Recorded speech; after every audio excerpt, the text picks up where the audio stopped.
Bonjour, bienvenue, welcome guys dans cette nouvelle vidéo. Les amis, on se retrouve pour cette nouvelle saison avec le Real Madrid qui commence idéalement. Premier match, premier trophée pour les hommes de Carlo Ancelotti qui ont battu la DA 2-0 en finale de la Supercoupe d'Europe. On commence avec la compo qu'on attendait tous. La titularisation de Kylian. Devant, on a eu droit au trio Vini, Mbappé, Rodrigo. Au milieu, on retrouve Jude Bellingham, Valverde et Tchouaméni.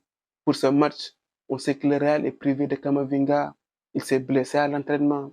En défense, pas de surprise. Rudiger est associé à Militao. Au poste de latéral droit, on retrouve Carvajal. Et au poste de latéral gauche, on retrouve Mendy. Dans les cages, Courtois.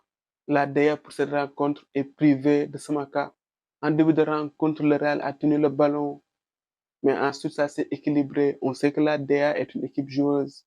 Dans le premier acte, le Real a dû faire face au pressing des Italiens. On sait que l'Atlanta t'empêche d'aller vite vers l'avant.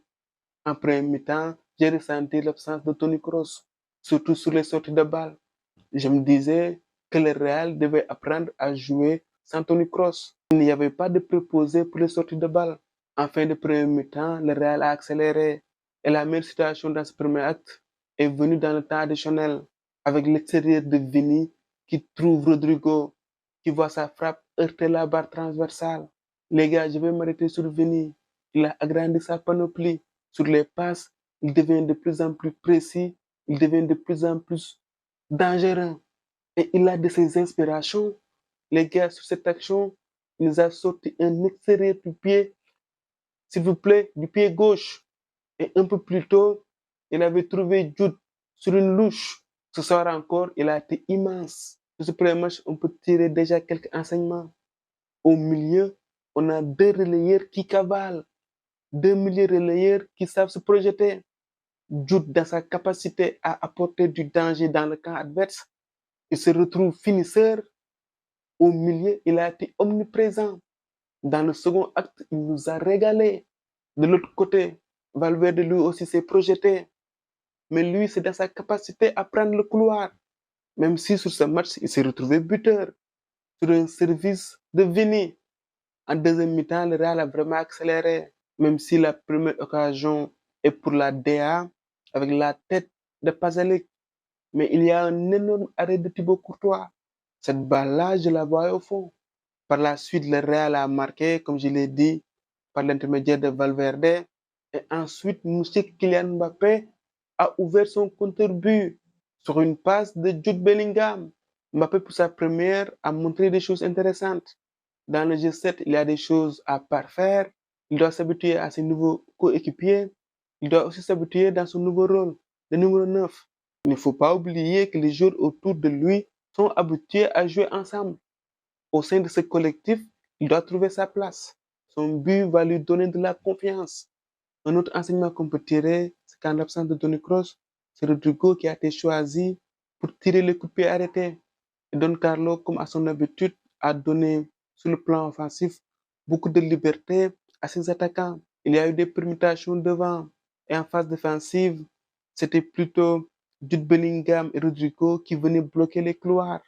Les amis, je ne veux pas faire de conclusion hâtive, mais en regardant ce match, il sera très difficile de défendre face au Real. Et je ne fais pas allusion aux trois de devant. Je sais qu'à tout moment, ils peuvent faire la différence. Mais les gars, les deux relayeurs, Jude Bellingham et Valverde, ils se projettent. C'est très difficile de défendre face à un joueur qui vient de derrière. Aujourd'hui, la DEA a souffert. Ils ne savaient pas comment gérer Jude Bellingham et Valverde.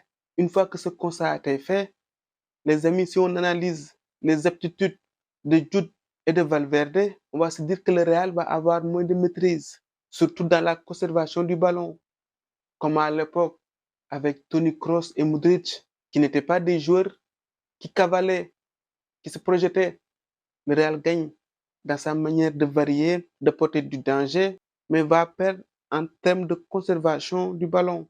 Il faut préciser, loin de moi l'idée de dire que le Real ne saura pas conserver le ballon parce que Jude et Valverde sont des joueurs qui sont quand même doués, mais le Real va jouer différemment, avec un style différent. Le Real va avoir l'option de jouer plus direct. On va remettre tout ça dans son contexte. ce n'est qu'un premier match et ce n'est que mon ressenti au sortir de ce premier match. On va y voir plus clair au fil de la saison. Le Real et Kylian qui commencent donc bien leur saison. Les amis, c'était tout pour cette vidéo. On se retrouve pour d'autres vidéos. À très bientôt. Pour de Love au football, au micro, c'était Dev React pour vous servir.